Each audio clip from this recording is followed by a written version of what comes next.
How's it going, everybody? It's your boy Dylan. I'm back with another episode of Real Talk.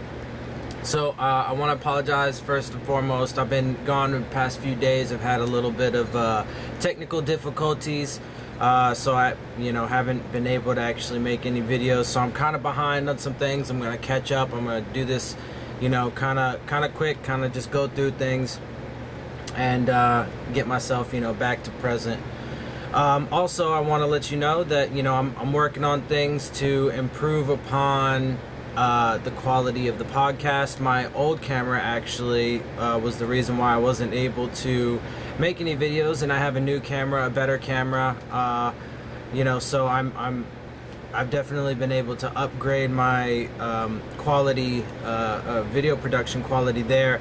I'm also working on some things for my lighting and various things. Various other things, and I got a video editor, so I'm gonna start making it into an official full-on like real show and everything, and get it all fancy and pretty and nice and all that good stuff. So anyway, now that all the technical stuff, all the technicalities, the show stuff is out of the way, I'll get right into it. So I'm going back into the issue of Time from July 9th. So I still had a little bit to go into in that. So this first article is how climate change is heating up land conflicts in West Africa. Bloody clashes between farmers and nomadic herders in Nigeria's Central Plateau state in late June claimed at least 86 lives, as each group vied for the region's increasingly scarce farmland. Competition for farmland has long been a flashpoint in parts of Africa, but with climate change putting more pressure on resources, it now threatens to become a major source of instability.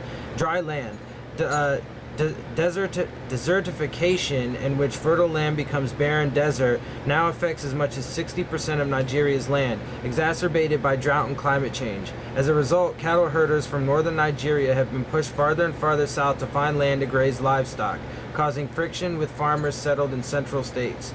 As Nigeria's population has spiraled to 191 million, and amid an ongoing conflict with Islamist insurgents, the competition for land has become fierce. At least 10,000 people have died in the resulting clashes since 2011, and many more have lost their homes.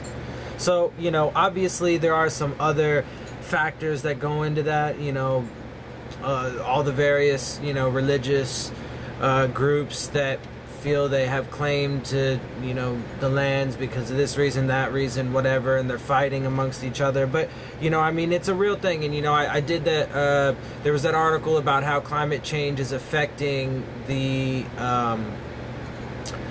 coffee industry, right? And the thing is it affects everybody. It affects everybody. And the things that we're doing, again, I've said it before, I don't understand why we do the things that we do to the thing that provides us life, right? We are destroying the planet that we live on. And we should be out there exploring space and finding other galaxies and planets and habitable planets, hopefully other life, but right now, this is the only one we got, so we need to take care of it. Regional threat. Across the Sahel, more than 80% of the people depend on natural resources for their livelihoods, according to the UN. As water and farmland become scarcer, land conflicts in countries with strong ethnic divides are poised to get far worse. Already, clashes like those in Nigeria have killed tens of thousands in Mali, the Central African Republic, South Sudan, and others. Millions more have been displaced, with many joining the flow of migrants to southern Europe. See, this is crazy, right? So you have all of these developed nations, right, in the world, the superpowers and the big, the big players out there in the world that control most everything, right? They do all this kinds of shit that creates all this chaos and instability in these other countries, and then, we fucking turn them out. Now, I'm not saying, everybody's to blame for climate change, but, a lot of the things that we do, a lot of the things that America does, and, a lot of the European countries and so on and so forth, right? The things that we do as a country do have effects. Like, for example, it's a whole nother topic, but they tied it in with the Islamic insurgents, right? You know, a lot of those groups like ISIS got brought about because of the war that we, you know, engaged in immediately after 9/11, right? When, you know, I mean, there's a large amount of information and evidence to prove that, you know, the powers that be in our country had something to do with that, right? So anyway, moving on. Global potential. In June, the UN Environment Chief Eric Solheim urged countries to help Africa build a more sustainable future, suggesting that solar plants in the Sahel might help green and uplift the area. The agency has funded water management projects in Sudan where more than 2 million people have been displaced, partly as a result of depleted resources. But the problem of climate security isn't limited to a corner of Africa. Current estimates suggest that anywhere from 25 million to 1 billion people will be forced to migrate because of the changing climate by 2050.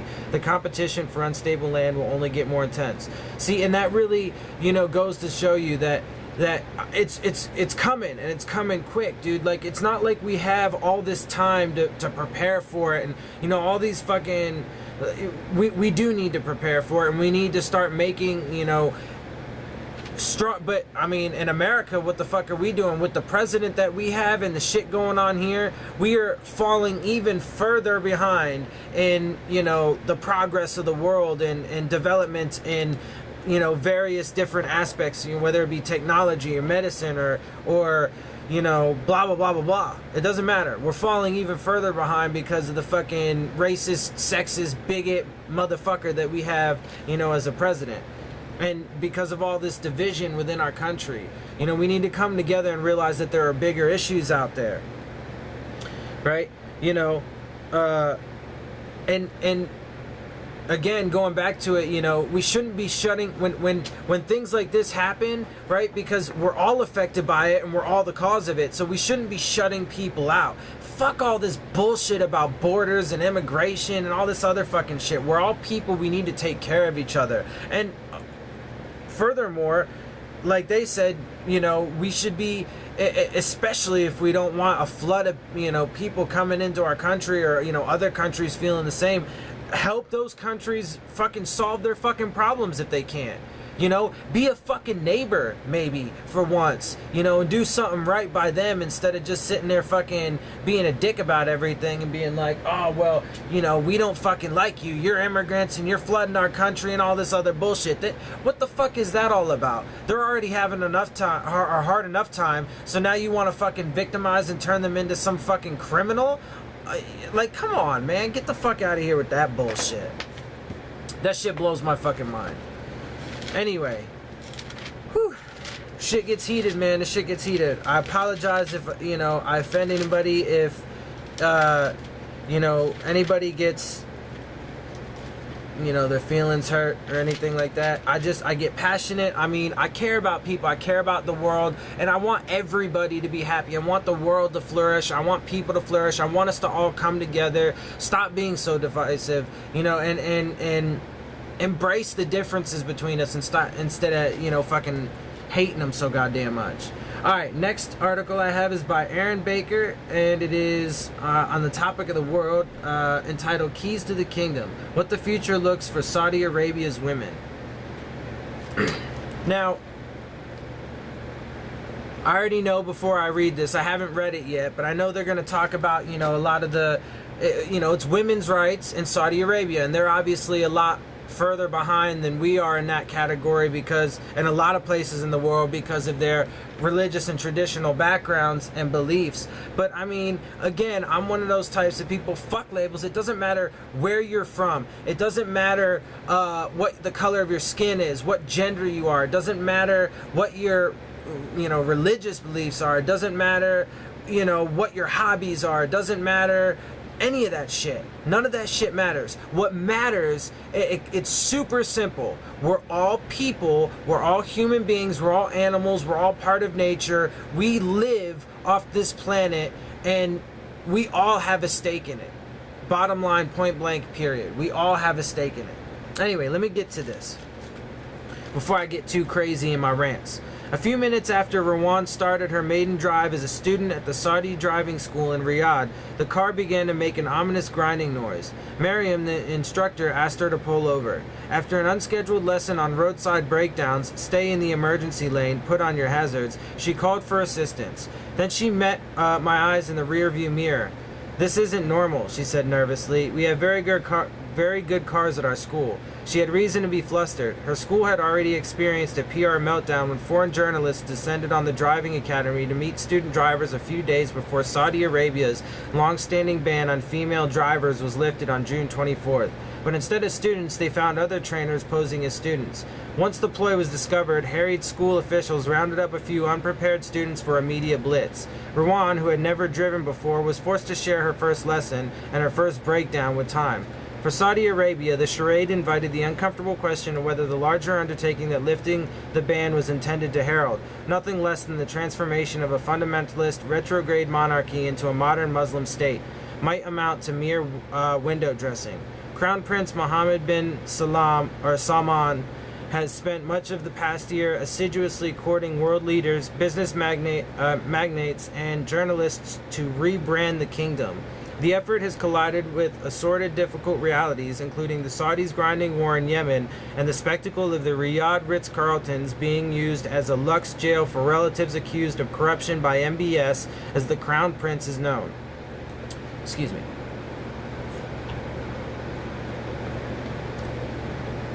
June 24th, Driving Day, was supposed to be a clean PR win. It was decreed back in September by King Salman, broadcast on state television, and also announced at a news conference in Washington, D.C., lest the intended audience miss the point. For decades, the prohibition against female drivers in Saudi Arabia has been held up as evidence by critics of the ultra-conservative kingdom that Saudi women were among the world's most repressed. Yeah, it's true, absolutely. If the ban was the symbol of all that was wrong with Saudi Arabia, then lifting it would prove that the country was on the right track. It's a step, man, but we really need to transcend it. And frankly, it's hard. I get it, you know. We need to transcend all this stuff. And I think that the best way is just education. We need to mass educate people. And unfortunately, I have to admit, I mean, that's going to be super difficult, especially in a country like America where it's even, you know, you got to break your back to fucking get a decent education, and then when you do, you come out the back end with a whole bunch of fucking debt, you know? So, I mean, it's like a double weight, and, you know, it's very hard to accomplish, but, you know, it's got to happen, and it would have to happen over generations, man, and you know, human beings are running out of time, like the previous article. By 2050, a billion people could be displaced. We have 7 billion people-ish, roughly, on the planet, and we're already overpopulated. So what, now we're going to have areas of the world that were once populated but are no longer inhabitable? Well, what then? Our resources then dwindle even more? The land masses dwindle even more? I mean, the fucking polar ice caps are melting, the oceans are rising. Come on, people, we need to get with this shit. Where was I? So Driving Day was, in a way, a coming out party for bin Salman, Saudi Arabia. That meant well-scripted rallies, carefully selected spokeswomen, and photo-ready driving classes. Nowhere was there a mention of the activists who had spent the past 3 decades campaigning for women's right to drive, save for unwelcome and unanswered questions from foreign media about 6 of those activists who have spent the past month in jail on unspecified charges. Other activists were released from detention but warned not to speak to the media. Here's the thing, I just want to say this, right? I love a lot of the progress, you know, and a lot of the things that we've done, right? You know, there's a lot of great examples of progress. The problem is that when we're so on the verge of complete, and this is some literal shit, complete extinction as a race, human beings, like, people, you need to understand this shit is urgent and this shit is real, okay? So when we're on the verge of extinction through either perpetual war or the planet reclaiming itself because we've just fucking been so parasitic and destructive that it now has to react and fucking take itself back, right? One of those two eventualities is likely to happen if we don't do something. But, you know, all of this little, you know, one step over the course of, one tiny step over the course of all these years isn't going to work. It's not going to cut it.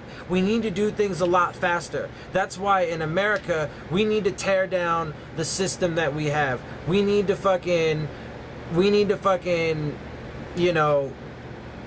when I say that, I don't mean everything. I don't mean we need to completely fucking, go burn down the White House and all these fucking, government buildings and shit. I'm not saying, but we need to root out the, we need to get back to fundamentals, man. What this country was supposed to be founded on, things, the ideals of the Declaration of the Declaration of Independence and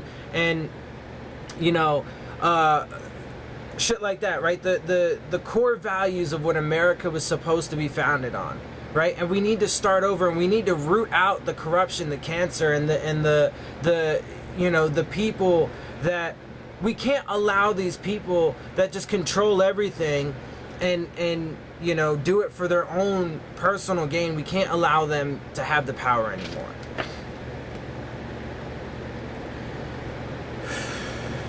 The decision by a crown prince who calls himself a reformer to detain activists calling for reform raises a question for a generation of young Saudi women whose future lies in the balance. Does the lifting of the driving ban signify a genuine turning point, or is it merely a symbolic bone thrown to silence his critics, leaving more fundamental issues for women unaddressed?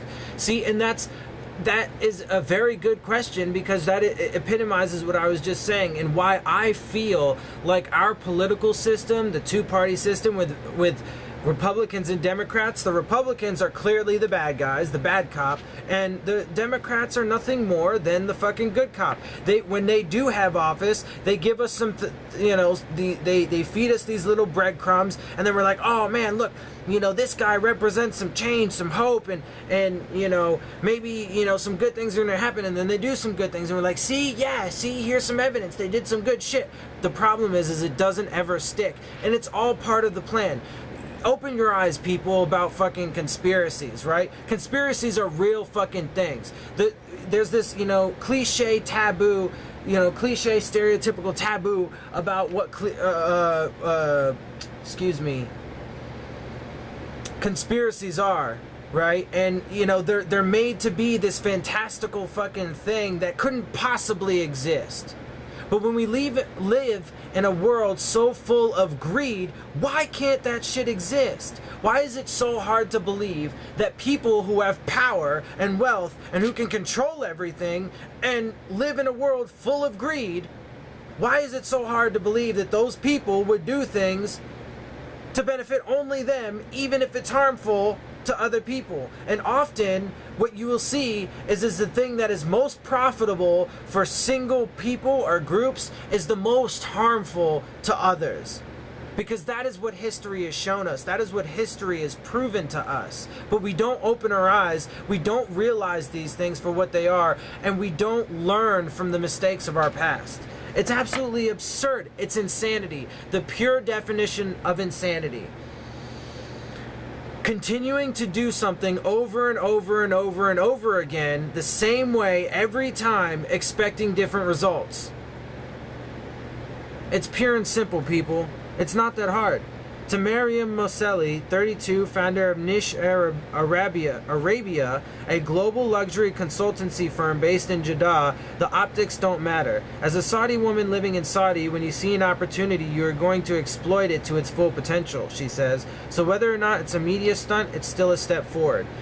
Yeah, and it's great. Do it, and keep fighting for more. Don't fucking sit on this victory. Get out there and get the next one. And the next one and the next one, because we need to pick this shit up. We need to transcend this shit as a race. In her face veil and abaya, the loose, traditionally black garment that Saudi women must wear in public, Rima comes off as a poised saleswoman. Golly, I'm so hyped up I can't even fucking read right now. Poised saleswoman conversant on all the features of the cars at the Land Rover showroom where she works. But at home and at ease, the working woman persona comes off with the abaya. Underneath is a giggly teenager in a Japanese schoolgirl dress with blue hair, braces, and a penchant for crazy dances. The 19-year-old loves cars and can't wait to buy her own. She has already picked out a double-cab GMC Sierra in cherry red. Driving it may be a different issue. She wants to let other women go first, she says, to gauge the reaction. Men aren't used to seeing women on the streets, and when they do, she says, they may react unpredictably. That's ridiculous, but it's probably true. The sight of a woman, even in the passenger seat, can prompt a certain type of young man to weave erratically around the object of his attention at high speeds, or peel out with tires shrieking to gain attention. That's wild, but I believe it, man. For Rima, that type of treatment presents a problem. What if I am driving and a man likes me and comes near to bother me, and I try to run away in my car and I crash it? I don't want to hurt my brand new car. You don't want to hurt yourself, girl. But I mean, it's for real. Just, well, I'm not about to give this girl advice. She's never gonna hear it. Anyway, Rima is exactly the kind of Saudi woman bin Salman says he wants behind the wheel. As part of his widely touted plan for a post-oil dependent Saudi Arabia, Vision 2030, he has presided over a 5% increase in women's employment in the past year, according to the Ministry of Labor and Social Development. He has implemented a tax regimen and introduced cinemas and concerts, and has sidelined conservative religious mores that, in the words of one woman who asked not to be named, sucked the joy out of living. So see, this, I want to say this real quick, as part of the widely touted plan for a post-oil dependent Saudi Arabia, Vision 2030, right? We always have these fucking grand, immense plans to make all these changes, but they're always over like 10, 15 years. Bro, we have the technology and the ability to do it now. Quit wasting fucking time, governments and, companies and CEOs and political powers and fucking all these motherfuckers. Quit wasting fucking time and let's get to it. In order to increase women's employment, bin Salman has to convince his citizens that encouraging women to work is a good idea. In an interview with Time earlier this year, the Crown Prince said he wants to challenge the conservative orthodoxy. If someone comes and says women cannot do business, we tell them, the wife of the prophet, she is a businesswoman, and he used to work for her as a prophet. So the prophet's practice, it is on our side. The ban on driving is one of the most significant barriers to women's employment, says Gaida Al-Mutari, a 29-year-old event manager at Glowworks, a consultancy that focuses on solving female unemployment in Saudi Arabia. Highly qualified women often missed key job interviews obtained through Glowworks' employment agency because they couldn't get a ride, or if they got the job, they struggled with the commute. Others would turn down job offers because hiring a car and driver to get to the office would eat up too much money of their salary. The lifting of the driving ban is going to make a huge difference, says Al-Mutari. Good. See, and that's the thing. I hope so. I hope it does make a difference, but we need to do more, and we need to do it in a hurry. Even before they could drive, women had been flocking to the workplace in unprecedented numbers. In 2010, women were allowed to work only in places that maintained strict gender separation, like women's schools or banks that offered separate entrances for men and women. But in 2011, the government started loosening the rules to allow women to work as sales associates in shops, then as supermarket cashiers. At first, there was a backlash, Al-Mutari remembers, but now when you go to supermarket chain Carrefour, all of the cashiers are women. Excuse me.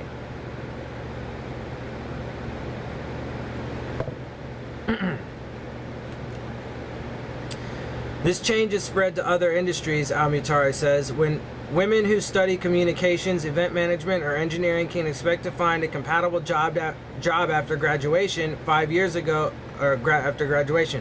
5 years ago, we had 50,000 women working in the private sector, she says. Now it's more than 500,000, and that is before we see the impact of allowing women to drive. Other reforms will open up new avenues for women too. When bin Salman announced in April that movie theaters and concert venues would be able to operate for the first time in 35 years, most people saw it as an opportunity for entertainment in a country long starved for things to do besides watch movies at home. Cinematographer Rawan Mangani says it as something else, saw it as something else, a future where her films could be seen on Saudi screens. Mangani has gained recognition for her work as director of photography for the film The Great Muse. Yet when a film festival asked her to list 3 filmmakers from her own country who inspired her, she drew a blank. There were none, she says. We don't have role models yet. She hopes that a generation from now, when another young Saudi filmmaker is asked the same question, she will be on that list. The side effect of these royal decrees is that permissiveness is creeping in. Saudi Arabians are some of the biggest consumers of social media in the world, and the exposure has broadened perspectives on what is possible and acceptable. Teenage fashion model Talideh Tamer will make her debut on the cover of Harper's Bazaar Arabia in July. The 17-year-old won't model the latest in Islamic fashion, but haute couture from international designers. Tamer says there's no reason a Saudi can't become a supermodel. My modeling is changing how Saudis see women, and it's changing how the world sees Saudi women. Now that women are being given a chance, they are poised to take the lead, says Nazrina, 29, an entrepreneur who used her savings from a day job as a financial auditor to open a clothing boutique. For too long, Saudi men have taken their status for granted, so they weren't making any efforts. Women are taking over. They are invading the top ranks of companies or starting their own. Men can't keep up. To Nazrina, who dreams of opening a Saudi fashion line, more women in the workplace means a great business opportunity. It's impossible to find a good suit in Saudi. That will have to change. The lifting of the driving ban and the opening of movie theaters has received the most attention from Westerners who can't imagine life without such liberties. But a different reform has had perhaps the largest impact on women's lives inside the kingdom. Last year, bin Salman announced that the feared Mutawas, or morality police, would be stripped of their powers to arrest. When I was last in Saudi Arabia 5 years ago, the appearance in a public place of a Mutawa had the effect of a demeanor from the Harry Potter novels, siphoning away joy with his mere presence. Women could be stopped, interrogated, or even jailed for associating with unrelated men, leaving their hair uncovered or wearing an immodest abaya.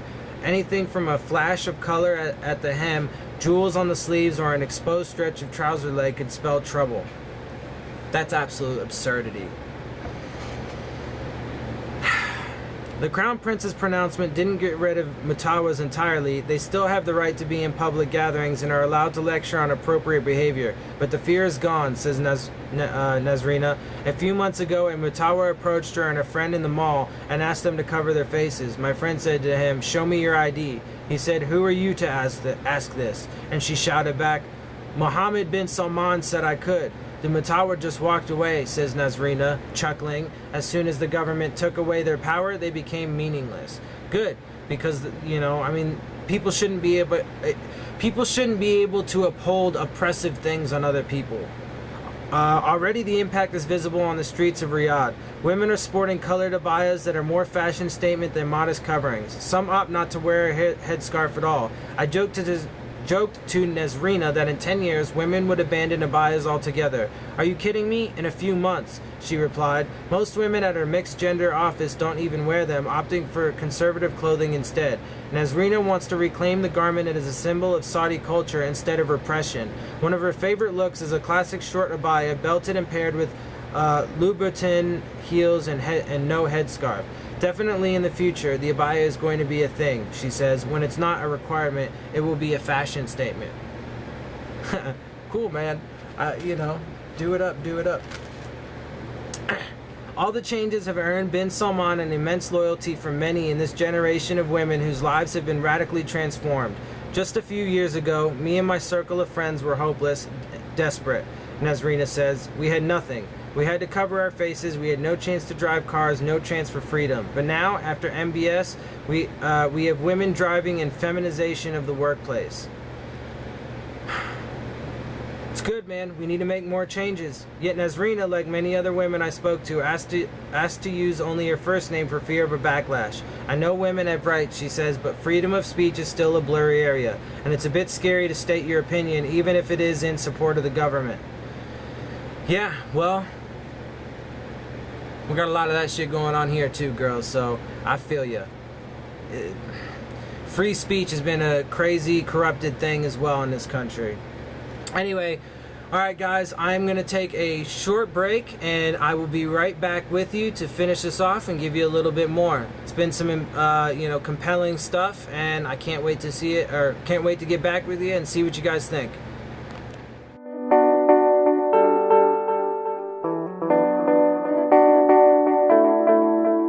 How's it going, everybody? Welcome back. So we're going to go ahead and get right back into this. Continue on. There's still a bit more I gotta get through, so let's get to it. Women may be able to let their hair down and leave their abayas open without fearing the mutawas, but they still fear speaking out, and with good reason. A month before the ban was to be lifted, several activists who had long campaigned for women's right to drive were rounded up and detained. Some were released with a warning not to speak to the media. 6 are still in detention under unspecified charges. Manal al-Sharif, who became the public face of the campaign after posting a video of herself driving in 2011, is in exile and afraid to return home. It's a dark irony that the very women who campaigned the hardest for the right to drive now find themselves behind bars and unable to take the wheel.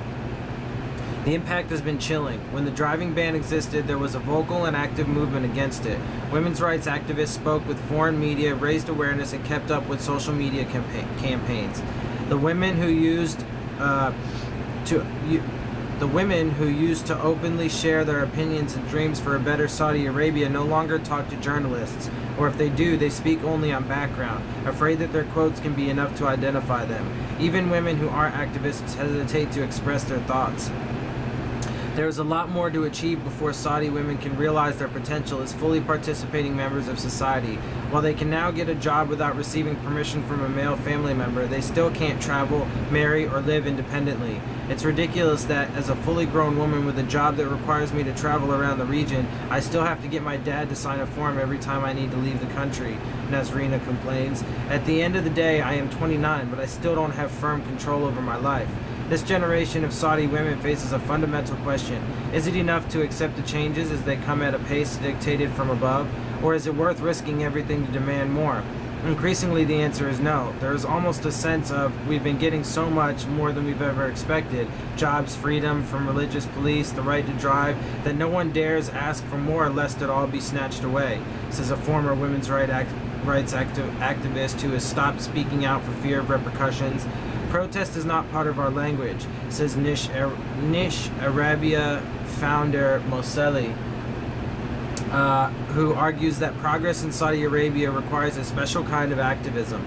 Pushing too hard or too publicly will backfire. Al-Sharif's public demands on social media for women's right to drive set the movement back, she argues. If it wasn't for Manal, we would have been driving earlier. Once foreign media got a hold of it, it snowballed, making it worse. Moselli considers herself a feminist, but in Saudi Arabia, she says, you have to ask for change in a language that everyone can understand. Women got the right to drive when it became an economic issue. The same goes for the abaya, she says, adding, once women start dressing modestly, it will open up a whole new market. The point, she says, is not to criticize the government. That is just something we accept as being Saudi. I know the laws, and whatever my opinion, I will be supportive of the state the best I can.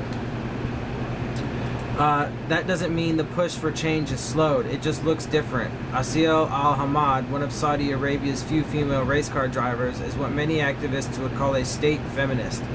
She dresses modestly, and while she pushes the boundaries of how women are expected to behave, she never criticizes the state, despite the fact that the prohibition against female drivers stymied her dreams of racing Formula One cars. A few days before the driving ban was lifted, Jaguar Cars invited foreign media to watch Al-Hamad, who had just converted her Bahraini driver's license to a Saudi one, as she took her maiden lap on a racetrack near Riyadh. She had never driven in her homeland before, doing all her training and racing in nearby countries. The press release offered interviews but specified that Al-Hamad would not be able to comment on women's rights in Saudi Arabia. The 34-year-old had come to motorsports late because she never had an opportunity to train at home. As she waited for her car to be prepared, she looked wistfully at a Formula One car parked by the track. That was always my dream, she said, but making it to the top echelons of the racing world have required starting early and training daily, both of which were impossible for a young woman in Saudi Arabia until just a few days ago. When Al-Hamad exited the track a few laps later, tears were streaming down her face. It's very emotional to be here, she said. The only thing that will make me happier than the day women can drive is the day I see a young woman racing Formula One on Saudi soil. For al-Hamad and many Saudi women like her, activism manifests as patience. Her efforts at bending the rules, not breaking them, didn't get her everything she dreamed of, but helped pave the way for a new generation of female race car drivers who just might. Hers was a quiet sacrifice, not an action as bold as those who defied the rules and paid the price, but a sacrifice nonetheless. See, and for me, honestly, it's hard because, look, I don't want to ever take away from the things that people do, the good that people do, but unfortunately, when you live in a world where, we are so very near, destroying ourselves for one reason or another, and again, don't mistake how desperate the situation currently is in the world, with tensions between countries, with climate change and all that. Like, it's serious, and we need to do stuff about it now. Act fast. So I don't want to take anything away from these people that are doing great things, but the problem is it's not enough. We need more, and we need it in a hurry. And so, like I said, it's hard for me because I try and make sure I strike that balance when I talk to people, when I do this, for example, and try and get people to understand that I'm not trying to take away from the things that people are doing, but we really need to ramp it up. There needs to be more bold action, right? All right, the next article by Ben Montgomery, Kelly Benham French, and Thomas French on topic of nation. The Gun Divide is what it's called, is the article name. The Gun Divide. On a warm spring day, 21 people, some who love their AR-15s, some who would never touch a firearm, gathered to look for middle ground in the life or death debate over gun control. Here's what they found out. I mean, this is a crazy topic, man. Honestly, I love guns. I love to shoot guns. They're fun, blah, blah, blah. I would honestly prefer to see a world without them, but with them, there absolutely has to be, regulations, oversight. There needs to be accountability. There needs to be background checks and all that stuff. There need to be proper gun laws. All that stuff is important, but it's also very important to make sure that the people are taken care of, that the people are healthy and stable, right? When you have a world and a country where everything is so crazy and chaotic, where people are poor and destitute, where, we're all so divided and worry more about the differences between us and, materialistic things and shit like that, you can't have a world where people are sane and healthy, and where there's no hate and where people want to, hurt others, and then you got to address things like bullying and, mental health, all that stuff, right? It's all very important, and it's all a factor into why this is an issue. So there needs to be regulations and laws, there needs to be oversight and all that, but the other things go into it as well. They were here because of Parkland. And before that, Sandy Hook. Before that, Columbine. Outside, as the sun came up, kids wearing March for Our Lives t-shirts clogged the streets carrying signs reading "Protect Kids, Not Guns." It was the weekend of the young people's protest. These 21 strangers gathered inside away from the noise. See, and that's the thing. A lot of these fucking people that want, are pro-guns, NRA members and blah, blah, blah, blah, blah. They want to talk about, what the fuck ever it is that they say. A lot of it's just fucking nonsense in my opinion. But, that one sentence or that one little slogan, "Protect kids, not guns." What's more important? The gun you have, or another person, a young person, the lives of human beings? How about educating these people, making sure that people have health care and so on? Anyway, I'm not going to get on too many tangents. I'm going to try not to. These 21 strangers gathered inside, away from the noise. I read that a second ago. They had traveled to Washington, D.C., not to march, but to take part in an experiment. They were victims of gun violence, and gun collectors, and cops, and lawyers, and hunters, and teenagers, and moms. Could they do a better job talking with a group of strangers than they had managed to do with their own families? Could they agree on some measures to mitigate the crisis? Could they have a productive conversation, or even a civil one? It's hard to do any of those things in this country nowadays. You know, it's fucking crazy. It's just absolute mayhem all the time. People have no respect. They don't know how to fucking talk to each other. They don't know how to properly communicate. They don't know how to, you know, speak truthfully. People fear the truth so fucking much these days. Could they do a better job talking? I read that. A gun, by its nature, is a polarizing thing. A gun forces us to envision ourselves on either one end of it or the other. A gun is an equalizer, a tool, a symbol of liberty and power and slaughter and loss. Some of the 21 gathered here saw a gun as an instrument of protection. One kept an AR-15 atop their armoire. A few often wore guns strapped to their bodies under their clothes. Others had been threatened with guns. They feared that guns empowered people who would marginalize or silence them. And it's true. That does happen. They had been intimidated, mugged, raped. They'd lost mothers and cousins and uncles and friends. You know, and to the people who are talk about protection, first and foremost, you can learn to protect yourself in other ways that aren't gonna fucking kill people. And secondly, again, you know, like I said, I'd rather see a world with no guns, with no, you know, weapons of mass destruction and everything in between. Right? People need to fucking get along and stop trying to fucking kill each other senselessly, man. It's ridiculous. They've been recruited from around the country and across the political divide in an attempt to see if it was possible to create an experience that might build understanding. They would spend 2 days learning to listen, and then they'd join 130 others in a conversation on Facebook where people often go to hear only what they already believe. None of them were entirely sure what they were getting into. Here was Malak Wasney, 18. Before this experiment was over, a Michigan teenager a lot like her would be shot at while knocking on a door asking for directions. Would Malak's decision be welcome? Or I'm sorry, would Malak's ideas be welcome? I don't know why I said decision. Here was Dan Zelenka, a lawyer and competitive shooter who knew just about everything there was to know about guns. He came to teach. Would he also be willing to learn? Here was Alexis Antilli, who could spot a liberal a mile away. Dumb idiot morons, she called them to their faces. The marchers outside annoyed her. She would never ever have anything to learn from a high school kid. What did they know? See, and that's another thing people need to realize. Well, first and foremost, get over your fucking self. You ain't that fucking great. You ain't fucking the best thing in the world. You ain't God's gift to shit, okay? Fucking get over your goddamn self. Get off your fucking high horse and, you know, learn to fucking hear other people. Learn to fucking learn from other people. Like, Jesus Christ, dude. Again, I say it. Fuck fearing all the differences between us.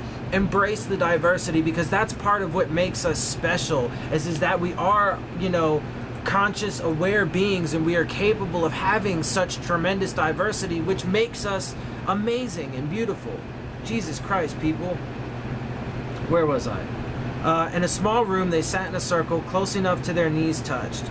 Group leaders coached them to ask better questions, to avoid marginalizing words, to think about how they naturally embed assumptions into inside questions. It seems to me that this issue all comes down to safety, says Matilda Wimberly, a retired educator from Metairie, Louisiana, who favors gun control. My question is, what are you afraid of? But that's offensive. She thought for a moment. Can you tell me more about why you feel that you need lots of guns? It's the difference, a group leader said, between asking what are you so afraid of, and what sorts of things make you feel afraid. Each person wrote on a post-it note one thing they wanted the others to understand about them. All I want is to come home at the end of the school day. As a law-abiding gun owner, I am not a danger to you. I feel like I'm fighting for my right to be alive. Yeah, and that's fine. Like I said, I mean, here's the thing. All I want is to come home at the end of the school day. Absolutely, great, right? That is somebody that just wants to be safe, who just wants to be able to go through their life without fear of being fucking murdered for whatever fucking senseless reason. As a law-abiding gun owner, I am not a danger to you. Okay, cool, that's great, but there have been tons of law-abiding gun owners that didn't, you know, pose threat to people, that fucking, you know, went off their fucking rocker and killed a bunch of people. And again, or, you know, I don't know if I said it already, but unfortunately, you know, in a world full of people who are not mentally, you know, healthy, who are uneducated, who are so full of like greed and stuff like that. Unfortunately, the only thing guns and weapons do is exacerbate the situation. Point blank, bottom line, period. I mean, it's all logical shit, right? I mean, so you can't talk about you know, having guns exist and, you know, gun laws without talking about the rest of that shit. Alexis hoped someone would insult President Trump so she could go off. She's from Staten Island, where recently she saw two people have a fist fight in a Dunkin' Donuts over whether the last episode of The Sopranos was any good. Well, that's just ridiculous. She's comfortable with confrontation. She was primed for it. But emotion? Yeah, see, I mean, get in touch with them. But the thing is also, too, people, and I've said this before, people need to learn how to channel their emotions and not be overrun or overwhelmed by them. Emotions are great, but far too often people allow emotions to override things like logic and reason, and then therefore they make terrible decisions. I didn't want to listen to other people's damn stories and they're crying. She's a financial advisor and in business. She thought emotion makes you weak. No, it makes you strong if you are able to have it and have it channeled through, you know, or channeled properly, you know, to produce a positive result. She grew up in a I'll give you something to cry about house in a Republican bubble. Well, yeah, of course, fucking jackasses. I never got a chance to know anyone else, she said, nor did I want to. I didn't care. She's pro-gun, but her niece and nephew, ages 10 and 7, are hiding under desks during lockdown drills at school, so something has to change. She sized up the others in the group. Too young, too liberal, too stupid, but she had asked to be part of this and she decided to give it her best. Then the other members of the group shared their stories, and she listened. She heard stories about PTSD, rape, suicide, and stone cold killing. There's a lot more to this, she said to herself. Damn, man, I'm a closed-minded bitch. Yeah, you think? See, that's the thing, people. You need to be able to fucking be open-minded, right? You need to be able to hear the stories of other people and see how their lives are affected, right? And then through that, through all of that stuff, you know, and then through other things like, you know, there's tangible and intangible things. Tangible shit like, you know, sciences and mathematics we use to prove shit, right? But then there's intangible shit like, you know, just hearing the stories that people tell you of their experiences. Experience in and of itself, right? So wisdom is comprised of not just information, just sheer information. It's also comprised of experience and being able to take all of that and use that stuff to grow, evolve, and be better. Where was I? The conversation that began in Washington, D.C. migrated to Facebook, where it included about 150 people over the next month. Yeah, and see, and people don't ever want to fucking, you know, put themselves in other people's shoes. Come on, man, you got to. Alexis gave up Netflix so she could settle into bed with her laptop each night and take her role in the conversation seriously. Dan checked his Facebook feed almost constantly. They were forced to consider the roots of their deeply held beliefs. The questions they would ask gave voice to their prejudices and fears. Why is your personal safety worth more than mine? If you saw me walking down the street carrying a gun, what would you honestly think? Is the right to bear arms unalienable, as some believe the Declaration of Independence suggests? Is this right endowed by God or bestowed by the government in the Bill of Rights? With an eye on history and another on current events, they re-examined language they thought they understood. Security, militia, well-regulated, free state. On a warm Sunday morning, on the edge of St. Tammany Parish outside of New Orleans, past Rick's Catfish Cabin and Todd's Country Corner, Dan pulled his Ford Expedition into an earthen quarry and unloaded a bunch of guns. My toys, he said. He pulled out his M1A1 Thompson submachine gun, his M1 Garand, his German MP40, his Swedish K, his M1918A2 Browning automatic rifle, and his German MG42. He also brought along a few AR-15s, assault rifles as they're widely known. The guns Dan and his pals shoot every fourth Sunday in friendly competition. The guns he wants to demonstrate and destigmatize, even as they have become the weapon of choice in mass murders across America. On Facebook, Dan had offered a lengthy explanation to the oft-asked question, why would anyone need an AR-15? You don't. You don't. Let me tell you what you need, bro. You need air. That shit fucking fills your lungs. It, courses through your veins just like blood, right? You need air. You need sustenance. You need some motherfucking food, nutrition. You need that shit. Let's see. What else do you need? You need exercise. You need to, learn, right? You need exercise your brain. Those are things you need. You need shelter. In a civilized, sophisticated world, you even need clothes. But I think we could probably do without that and be fine too, right? But, in the world we live in, you need electricity, you need internet, you need indoor plumbing. These things are necessities of the modern world. You don't fucking need guns, bro. I love them. I love to shoot them. They're fun. But you don't fucking need it. There's not a goddamn reason in the world why your life really depends on it. And just because you have a gun in a situation where somebody else has a gun and they just start shooting people, that's not going to make the situation any fucking better. And I mean, even if you do have a gun in that situation, that doesn't guarantee that you ain't going to wind up dead. So you don't need a fucking gun. But anyway, we'll go on with this. Lots of reasons, he wrote. It's the most popular rifle in America. So fucking what? Adaptable for many types of hunting. Who cares? Easier to shoot accurately than a handgun. Oh, wow. Congratulations. None of this justifies actually having a fucking gun, you jackass. Whew. I'm sorry. That's a little bit rough. But still, I mean, it's the truth. You don't fucking need it. Dan's nephew, JP, a high school sophomore, dragged metal targets across the Louisiana dirt speckled by spent shells that twinkled in the sunlight. Time to shoot. At age 3, Dan wore toy 6 shooters to his aunt's wedding. At 10, his dad bought him a .22 rifle for Christmas. 45 years worth of guns, he said. Dan likes to shoot and he loves to defend the Constitution, especially the Second Amendment. Of course you do. We are, he said, the arsenal of democracy. Wow. Bro. Really? Jesus Christ. His mind was made up. He was so resolute that some in the Facebook group thought he was a mole for the National Rifle Association. Gun crimes are down sharply since the mid-90s, he pointed out correctly. America has gotten safer, but we watch night after night the news about the epidemic of gun violence. Because it is a fucking problem. Jesus Christ. Until it doesn't exist at all, period, it's a problem. The problem then, it's the criminals, he said. Oh, Jesus Christ. He supports changes to stop violent criminals from getting guns, but he does not support restrictions on broad, ill-defined categories of guns.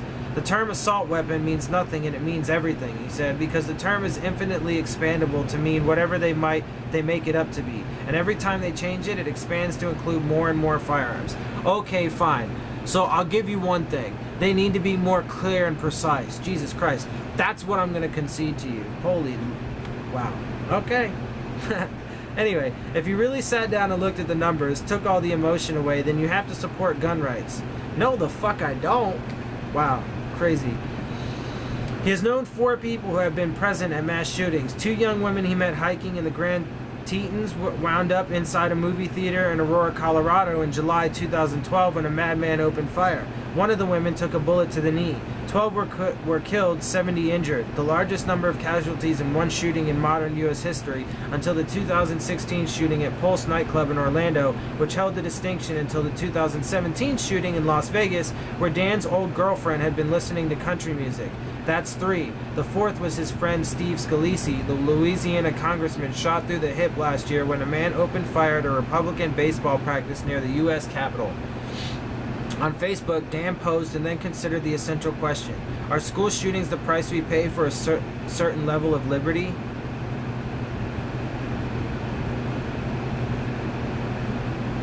What we should never do is allow the criminal conduct of a few to be the catalyst for the infringement of any right protected by the Constitution, he wrote.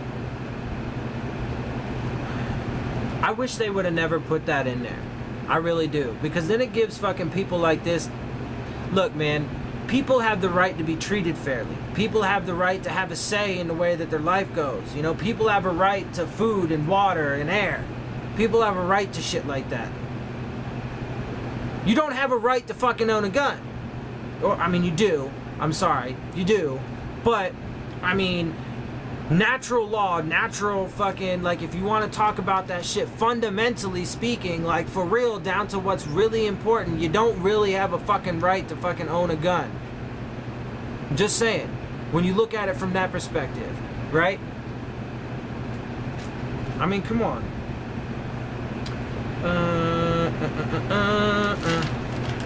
Continuing on. Jesus. Throughout our history, he wrote, we have sent young people to fight for American rights and ideals. If someone began attacking our schools demanding that we surrender our freedom of religion or freedom of speech or right to vote, would we comply? I think not. Would we be willing to pay a price in blood to protect our freedom? Dude, let's not start on the whole fucking topic of why we go fight the wars we do. Jesus. Clearly, if history is an indicator, the answer is yes. On this Sunday, Dan coached his nephew lying on his belly, staring down the scope of a German machine gun that fires 20 rounds per second. You're going to have to use some muscle, Dan told him. Pull it hard, pull it real hard. Good Lord. Behind the scenes of the Facebook conversation, an army of moderators took turns in shifts, helping people craft comments and reframe questions. They nudged women and young people to speak up, and they gently asked a couple of white guys to quit hogging the mic. Helen Cohen Bloodman felt shadowed down by Dan and his lawyerly recitation of gun statistics. So the moderators set her up in a one-on-one conversation with John Godfrey, a military veteran in New York, who was one of the 21 initial participants in D.C. John talked about living in a rural area in a house at the end of a long, dark driveway where police response times were not comforting. He told her about the gun he leaves with his wife when he's away. He put together a presentation for Helen illustrating the things they had in common: sports, dogs, grandchildren. I felt myself understanding for the first time, said Helen, a freelance writer from Bryn Mawr, Pennsylvania. Honestly, this was such an epiphany for me. I did not change my feelings about guns, but I understood that good, smart people could feel differently. Yeah, sure. But good, smart people need to be able to come together and realize, you know, what is best for humanity. What is best for our communities. What is best for, you know, the development and evolution of our species and the prosperity of our species. And I guarantee you, no weapons, none of the fucking weapons that we have, you know, we could very well do without any single fucking one of them. 3 people got kicked out of the Facebook group. A few faded away. The moderators struggled with how to handle the mansplainers. I don't even know what that means. Were people participating or advocating? Would pulling them aside help? They read 13,500 posts and replies in the course of the month. The litmus test was, are people trying? Do they want to have this conversation? Said Eve Perlman, the co-founder of Spaceship Media, the firm that helped lead the conversation. If they are, we can work with them on the habits they've worked on over a lifetime. If they want to keep trying, we can keep trying with them. Brittany Walker Pettigrew, another moderator, found herself scrolling comments on her lunch hour at her day job when she came across one that made her freeze. The post by a white male gun rights supporter was an attempt to answer the question, why do people need to own guns? It has since been edited, but it said, in essence, I need my guns like Rosa Parks needed to sit at the front of the bus. Bitch! Are you for real? See, that's the type of fucking ignorant fucking shit that I'm talking about. Are you serious? You need a gun in the same way Rosa Parks needed to sit in the front of the bus. So you need a gun to be treated like a person. Like a fucking human being. I get heated when people say dumb, ignorant shit like that. I'm sorry. For Brittany, a 45-year-old African-American child welfare manager in Oakland, California, that post was so blatantly offensive that she had to sit down. Yeah, like Jesus fucking Christ. Blatantly offensive. I'm a white male and I find that shit blatantly offensive. Get the fuck out of here. She and the other moderators debated how to handle things. Was this guy racist? Yeah, most fucking likely. Sexist probably too. Fuck that dude. Should he be banned? But Brittany, channeling the spirit of the group, decided to talk to him and try to explain why people just can't bring Rosa Parks into all this. Jesus Christ. I mean, that's wild, bro. Whew. Anyway. Alright guys, I'm going to take another short break. I still got a little bit to go, so I'll see you shortly.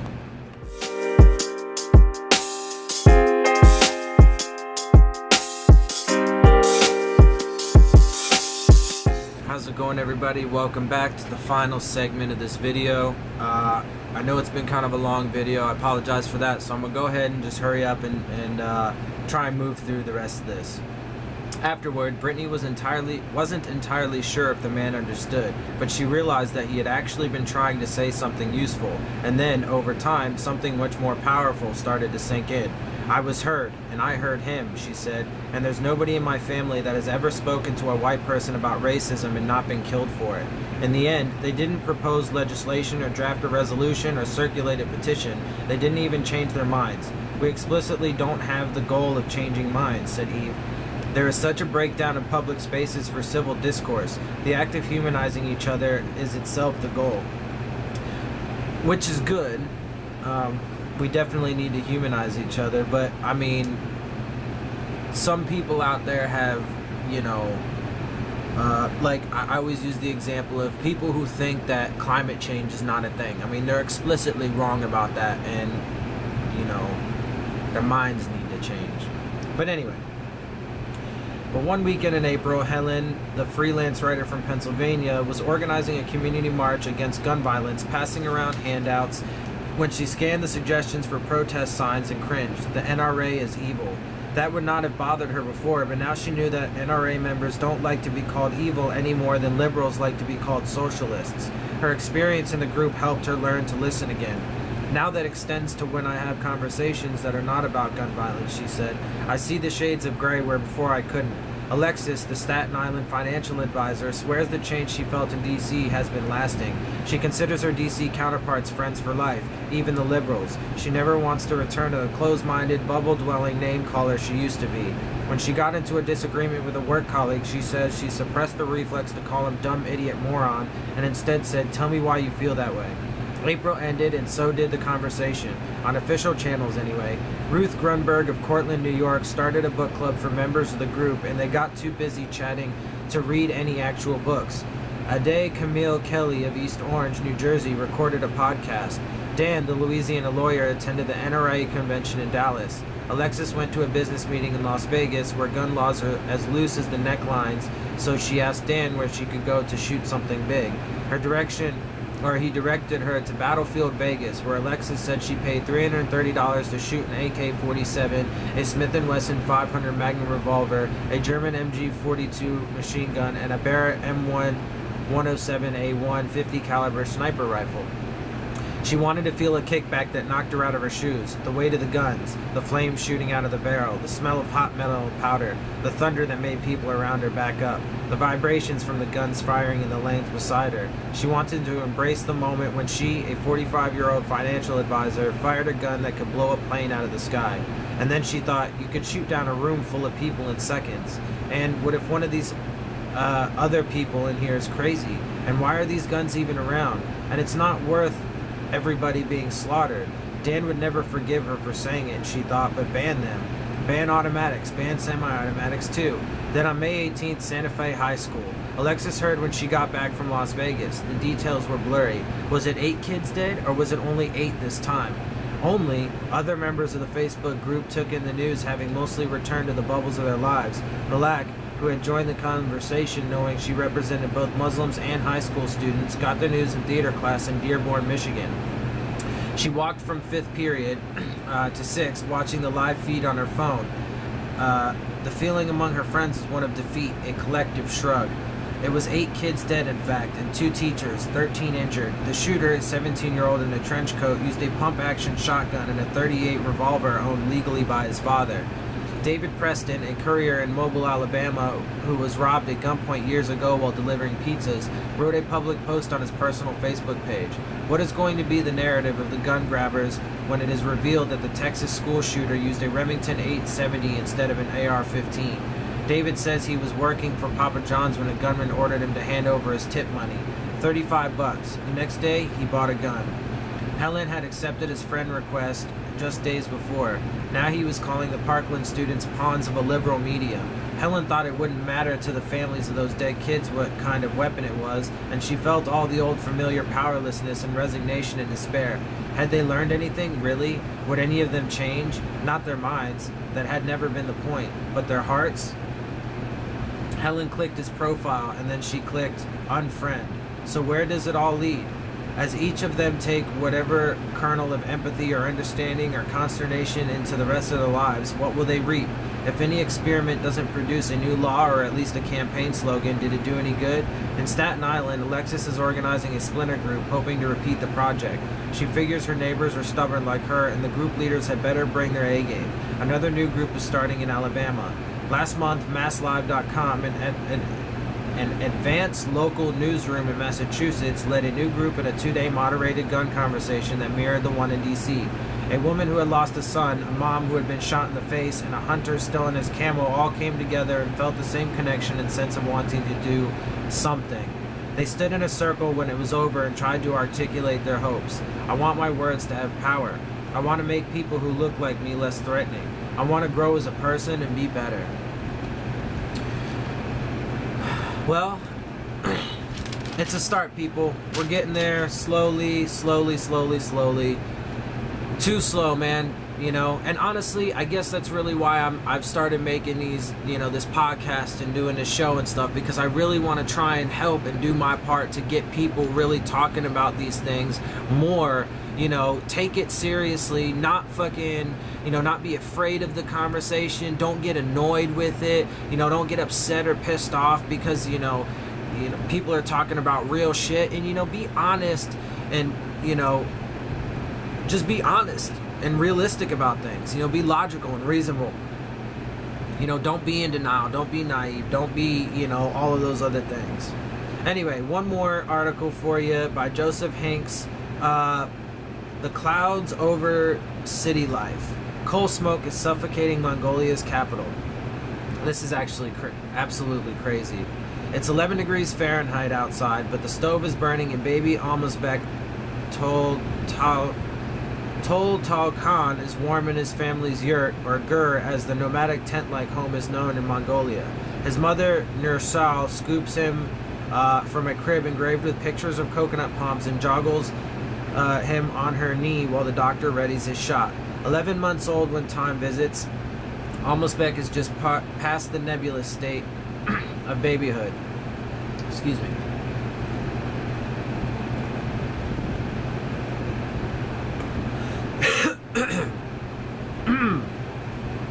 He cannot say mom or dad, but knows Ban U, the greeting with which Mongolians answer the phone, and he wears tartan felt pajamas. He also has a pug-like wheeze every time he breathes out and has been hospitalized 8 times. Our youngest is sick very often, says Nursal, 25, who like many Mongolians goes by her first name. Almazbek was initially diagnosed with bronchitis in September. Excuse me. Pneumonia followed, and the family ended up spending most of November and December in the hospital. We would go to the hospital for 10 days of treatment. Then after 4 or 5 days at home, we would have to go back again, she says. Last time, they took him into intensive care. Pneumonia is now the second leading cause of death for children under 5 in Mongolia. In Ulaanbaatar, the capital, respiratory infections have increased at a rate of 270% over the past 10 years, and children living in the city have a 40% lower lung function than those living in rural areas, according to UNICEF. Jesus Christ. Like Beijing, Ulaanbaatar was built in a river valley, and surrounding mountains trap smog like soap in a pan. Or soup in a pan, sorry. But locals say winter air pollution was barely noticeable until the mid-2000s. Now the city has among the world's highest spikes of PM 2.5, the ultrafine particles that can carry carcinogens such as arsenic and mercury and are small enough to permeate most of the body's defensive filters. The main cause is coal, burned to survive punishing winters in the world's coldest capital. Here the average January low is negative 20.2 degrees Fahrenheit, but temperatures can dip beneath negative 40, the point at which Fahrenheit and Celsius intersect. In late January 2018, a government-installed sensor reported an ultrafine particle rate of 3,320 inside Ulaanbaatar. That's 133 times the World Health Organization's advised daily limit. That's fucking crazy, man. Ulaanbaatar is one of many urban centers struggling with toxic levels of pollution as industrial emissions, automotive exhaust, and chemical releases rise. An April 2018 study by the Health Effects Institute found that long-term exposure to air pollution was linked to the deaths of 6.1 million people in 2016, making toxic air a leading cause of death worldwide. Look, man, I don't understand why people don't understand how big of a deal it is to take care of our goddamn planet. Like, I mean, we have all of this fucking information. Why do people ignore it? Pollution is a serious issue, or not fucking take it serious, in cities in Africa and South America. But Asia is where the problem is most alarming. Delhi's chief minister described a city as a gas chamber, and air pollution was linked to a staggering 1.61 million deaths across India in 2016. In 1 year, 1.6 million. In China, where toxic air killed 1.58 million people the same year, Beijing canceled plans in 2017 to build 103 coal-fired power stations. Well, that's a good idea. Thank you. Fuck. Jesus. Why would you build that? 103 coal-fired power... Anyway, air quality in that capital has improved. When measured annually, Ulaanbaatar's air is less intensely polluted than air in Beijing, Karachi, Delhi, or Dhaka, Bangladesh. But health officials say the extreme peaks in PM2.5 levels during the winter are unlike those seen anywhere else, and they stand to affect young children like Almasbek the worst. In February, UNICEF in Mongolia warned a child health crisis looms. The toxic air could be ending lives in Mongolia even before they begin. Preliminary data suggests a 3.5-fold increase in fetal mortality rates between summer and winter, and a near-perfect correlation between stillbirths and air toxicity. People don't really want to see what the potential impacts could be. They close their eyes. Yeah, I don't get it, dude. We all have a fucking stake in this shit. Everybody. UNICEF's Mongolia representative Alex Hykins tells Time, "We really need to start talking about Mongolia. More than half the population is at risk. We need to talk about the planet and clean the fucking shit up." In Nursalsgir, the doctor has arrived. Almasbek's latest bout of pneumonia requires him to receive an injection of antibiotics every 8 hours. Distracted, that's terrible. That is absolutely terrible. Wow, and diseases and shit fucking evolve and learn to fucking fight antibiotics. Eventually that shit doesn't work. You build up excuse me. Distracted, Almasbek fists a hunk of bread toward his mouth as the doctor flicks the syringe. The swab, the shot, the squeal. Nursal and her husband Alpisbai quit the Mongolian steppes where their parents herd livestock for a better life in the capital 2 years ago. They are not alone. A complex mixture of social and environmental factors have made nomadic life more difficult, and better schools, hospitals, and job prospects have drawn former herders to the city. Over the past 3 decades, hundreds of thousands of Mongolians have relocated to Ulaanbaatar. Today, almost half of the country's population is squeezed into its capital. The slopes surrounding Ulaanbaatar are crammed with tens of thousands of gurs and self-built houses. Most lack central heating, running water, and plumbing. Today, Ulaanbaatar's Gur districts are home to about 2/3 of the capital's 1.5 million people. Here, rickety fences divvy up hillsides pocked with smoking chimneys, pylons, and long drop toilets. The sleek hotels of the city center 2 miles south are invisible behind a pall of smog. On the coldest days, the stoves in hundreds of thousands of homes burn in unison. Together, they use 1 million tons of coal a year. For the poorest families, even coal is too expensive. Their stoves burn plastic bottles and rubber tires. Jesus Christ! Nursal and Alpisbai rarely regret moving to the city. Their rural-born eldest son, 4, is in kindergarten. Their daughter, 2, is bright-eyed and robust. They own a small plot of land and a partly built brick house. Still, the question of city baby Almasbek's health nags.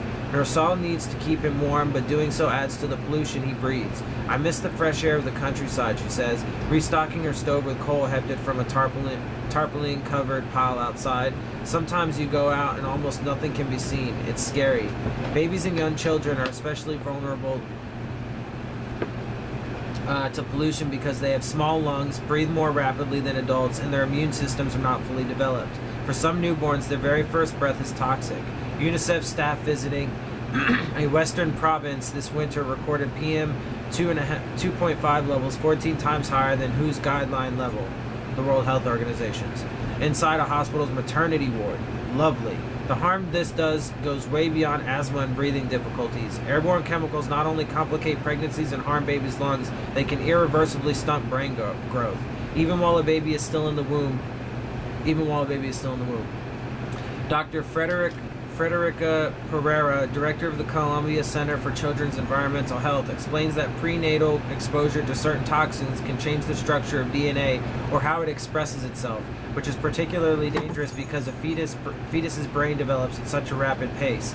Think of it like complex dance choreography. One misstep somewhere could derail the whole program, she says. Children exposed to toxins in the womb are more likely to exhibit neurological disorders and behavioral problems, and have lower IQs and disease resistance. Not only do these very early exposures result in immediate adversarial impacts in children, but then can play out over adolescence, adult life, and possibly be transferred across generations, Pereira adds. Wow. Ugen Setseg Ganbet, an obstetrician and director of a local family health center, sees the impact of toxic air on the 70 to 90 pregnant mothers that visit her clinic in the Gur district every month. Almost all have some abnormalities in their tests. Normal pregnancy doesn't exist, Ugen Setseg tells Time. Doctors at her clinic recently diagnosed a 2-day-old boy with pneumonia. Whether he developed the infection in the womb or outside was unclear, she says, but he was blue when his parents brought him in. 2 hours after Almasbek's pneumonia injection, his father Alpisbai's cobalt blue Honda truck pulls up outside their Gur, selling his porter full of coal at the black market where vendors hawk snow-dusted timber piles and used Korean auto parts, has afforded Alpisbai precious moments with his family. He removes his boots with soot-caked hands, plays with his children, and eats a plate of horse meat and potatoes. Less than 2 hours later, it's time to leave again for Nalak, a sprawling warren of mine shafts largely taken over by freelancers. One porter's worth of coal from the Nalak mine, which supplies 70% of the Gur district's total, sells for about $100 and heats a home for 2 months, Alpisbai says, but digging for it is perilous. Officially, 12 miners die every year at Nalakai, but with many artisanal miners like Alpisbai arriving clandestinely at night, it's impossible to know how many bodies are buried beside the coal seams. That's fucking great. Still, he considers himself lucky to even have a job. If I am in good health, my children's future will be fine, he says. If I get sick and become unemployed, the future will not be bright for them. Good luck, dude. Coal and other commodities used to mean bigger business here. On the back of a mining boom, Mongolia became the world's fastest growing economy in 2011. It recorded double-digit GDP growth the following 2 years, and the World Bank said the country was at the threshold of a major transformation. But the boom proved short-lived, and although designer boutiques and glass and steel hotels were up in the city, few Mongolians felt the benefit of the promised transition. When metal prices collapsed and China's coal demand slackened, the value of Mongolia's currency plummeted and foreign investment calcified. From a high of 17.3% GDP growth in 2011, Mongolia posted 1% growth in 2016. A Louis Vuitton store that had opened in 2009 with a bespoke herder's saddle and caviar case as its centerpiece shuttered last July. Major social projects also stalled, like a 2013 plan to rehouse tens of thousands of Gur dwellers in new apartments. Alpisbai knows that the coal he sells contributes to illnesses in children, but sees no choice. When I see my son getting sick all the time, I sometimes regret moving to the city, he says, but we moved to Ulaanbaatar for the children's future. I want my children to study in a big university. Unfortunately, bro, I mean, they ain't gonna get there if they fucking die because of this shit before they get to fucking even, you know, grown-ass age and shit, 18. Mongolia has taken some steps to address its pollution crisis. A World Bank-backed project to replace Gur stoves with cleaner-burning models temporarily improved air quality, but implementation problems and an influx of migrants meant its gains were fleeting. Last year, the mayor of Ulaanbaatar extended a freeze on the city's registering new arrivals until 2020. But until a lasting fix for the country's social challenges can be found, mothers like Nursal will be forced to burn coal to keep their Gurs warm. Fathers like Alpisbai will risk their lives underground, and babies like Almasbek will struggle to breathe.